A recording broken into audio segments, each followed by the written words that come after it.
Hello అండి, welcome back to Mom's Tradition. ఈరోజు పెసరపప్పుతో బియ్యం పిండితోటి మురుకులు చేసుకుందాము, చూద్దాం రండి. ఇప్పుడు ఈ కప్పు ఉంది కదండి, ఈ కప్పుతోటి 2 కప్పులు పెసరపప్పు తీసుకున్నాను. ఇది 250 గ్రామ్స్ ఉంటుందండి. ఈ పెసరపప్పునండి ఇప్పుడు 2 కప్పులు తీసుకున్నాం కదా, 6 కప్పులు వాటర్ పోసుకోవాలి అందులో కడిగేసుకొని. ఎందుకంటే కొంచెం మెత్తగా ఉండాలండి ఈ పప్పుకి. గ్రైండర్లో వేసే పని లేకుండానే బాగా మెత్తగా ఉడికిపోతుంది. పిండిలో కలుపుకున్నా కూడా స్మూత్గా వస్తుంది అన్నమాట. ఈ వాటర్ పోసుకున్న తర్వాత అండి కొద్దిగా పసుపు వేసుకోవాలి అందులో. పసుపు వేసుకొని కుక్కర్ని స్టవ్ మీద పెట్టుకోవాలండి, మెత్తగా ఉడకనియాలన్నమాట. చూడండి అట్లా మెత్తగా ఉడికిపోయింది చూడండి. ఇది అట్లా పక్కన పెట్టుకోవాలండి. ఇప్పుడు వెడల్పాటి ప్లేట్ తీసుకొని అందులో బియ్యపిండి వేసుకోవాలండి. బియ్యపిండి వేసుకొని కలుపుకోవాలి. ఇప్పుడు ఈ కప్పుతో 2 కప్పులు పెసరపప్పు తీసుకున్నాం కదండి. ఇప్పుడు 6 కప్పులు బియ్యపిండి తీసుకుంటున్నాను. 6 కప్పులు అంటే 1 కేజీ అండి. 1 కేజీ అవుతుంది. 1 కేజీకి 1/2 కిలో పెసరపప్పు తీసుకోవాలండి. ఇప్పుడు ఆ బియ్యపిండిలోనే ఒక 2 స్పూన్స్ జీలకర్ర వేసుకోవాలండి. ఒక 3 స్పూన్స్ ఏమో మీకు కావాలంటే ఇంకా 4 స్పూన్స్ 5 స్పూన్స్ కూడా వేసుకోవచ్చు, అది మన ఇష్టము. 3 స్పూన్స్ సాల్ట్ వేసానండి. సాల్ట్ వేసుకున్న తర్వాత ఒక 1/2 స్పూను ఇంగు వేసుకున్నాను. ఒక 3 స్పూన్స్ ఏమో కారం వేసుకోవాలి. కొంచెమే వేసుకోవాలండి కారము, మరీ ఎక్కువ వేయలేదు, దానికి సరిపడా వేయలేదు. ఎందుకంటే పెసరపప్పుకి ఎక్కువ కారం పట్టదండి. కొంతమంది అయితే అసలు కొంచెం కారం కూడా వేసుకోరండి అందులో. అందుకని కొంచెం తక్కువే వేసాను. ఇప్పుడు నెయ్యి వేసుకోవాలండి. ఒక 2 స్పూన్స్ నెయ్యి కానీ వెన్న కానీ వేసుకోవాలి. ఈ 2 లేకపోతే మనకు వేడి చేసండి ఆయిల్ కూడా పోసుకోవచ్చు అందులోనే. ఇప్పుడు చూడండి ఇట్లా పెసరపప్పు మెత్తగా చేసేసుకొని ఆ పెసరపప్పు కూడా అందులోనే బియ్యపిండిలో వేసుకొని కలుపుకోవాలి. ఆ ఉడికిచ్చిన పెసరపప్పుతోటి ఫస్ట్ బియ్యపిండి అంతా కలుపుకోవాలండి. తర్వాత మెల్లిమెల్లిగా కొద్దిగా వాటర్ పోసుకుంటూ సరిపోకపోతే అప్పుడు కలిపేసుకోవాలన్నమాట అంతా.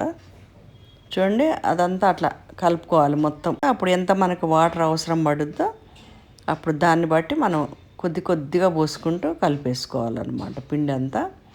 ఇప్పుడు దాంట్లో సరిపోలేదని చెప్పి నేను మళ్ళీ ఒక గిన్నెలోకి చేంజ్ చేసుకున్నానండి, తాంబాలంలో సరిపోలేదని. ఇప్పుడు మొత్తం అంతా కొద్దిగా ఇట్లా కొంచెం వాటర్ పోసుకోవాలండి, ఎక్కువ వాటర్ పోయకూడదు. కొద్దిగా వాటర్ పోసుకుంటూ అంతా కలపాలన్నమాట. అప్పుడు బాగా స్మూత్గా చేసుకోవాలండి ఆ పిండి అంతా. చూడండి అట్లా మెత్తగా కావాలి.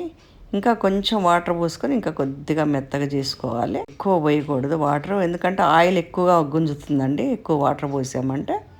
చూడండి అట్లా మెత్తగా కావాలన్నమాట. ఇట్లా పిండి మెత్తగా చేసుకోవడం వల్ల మురుకులు కూడా అండి గుల్లగా వస్తాయి.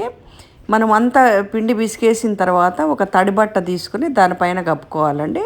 మనం కొంచెంగా తీసుకుంటూ మనం మురుకుల గొట్టంలో వేసుకోవాలన్నమాట పిండి అట్లాగే వదిలేసామనుకోండి గట్టి పడుతుంది. చూడండి ఇట్లాంటి మురుకుల గిద్దలో నుంచి ఈ స్టార్ ఒకటి తీసుకున్నాను. ఇట్లా 3 రంధ్రాలు ఉన్నది ఒకటి తీసుకున్నానండి. ఫస్ట్ ముందుగా కొంచెం ఆయిల్ రాసుకోవాలండి లోపల. నేను ఇప్పుడు ముందుగా స్టార్స్ తీసుకొని దాంట్లో వేస్తున్నానండి పిండి. కొంచెంగా ఇట్లా తడి చేసుకుంటూ పక్కన వాటర్ పెట్టుకోవాలి. ఒక గిన్నెలో కొద్దిగా వాటర్ పెట్టుకుంటూ తడి చేసుకుంటూ ఇట్లా తీసుకోవాలి.